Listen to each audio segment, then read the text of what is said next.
ప్రభువారు తృణీకరించువాడు కాదు, అంటే మనలను త్రోసివేసేవాడు కాదు. రెండవదిగా మనం చూస్తే విడనాడువాడు కాదు, అంటే మనలను కష్టములో, నష్టములో, బాధలో, ఇబ్బందిలో, వ్యాధిలో, అనారోగ్యంలో, సమస్యలలో నిన్ను నన్ను విడిచిపెట్టేవాడు కాదు. పిల్లలు గమనించండి. అంతేకాదు, యేసయ్య దూరముగా ఉండేవాడు కాదు.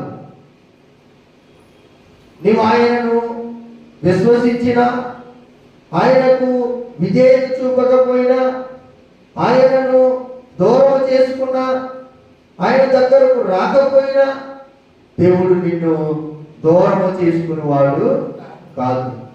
ఎలాగున తన దగ్గరికి చేర్చుకోవాలో, ఏ విధంగా తన దాపున చేర్చుకోవాలో, ఎలాగున తన దగ్గరికి ఆయన నిన్ను రప్పించాలో దేవుడు అలాగున రప్పించేవాడై ఉన్నాడు.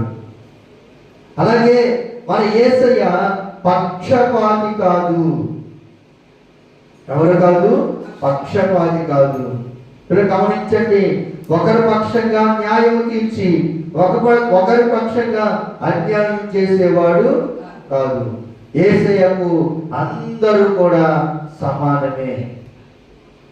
ఒకరిని ఒక విధంగా, మరొకరు మరొక విధంగా చూసేటటువంటి దేవుడు కాదు నా యేసయ్య. ఇక చివరిగా చూస్తే ఐదవది, పిల్లల పాపములను జ్ఞాపకం చేసుకునేవాడు కాదు.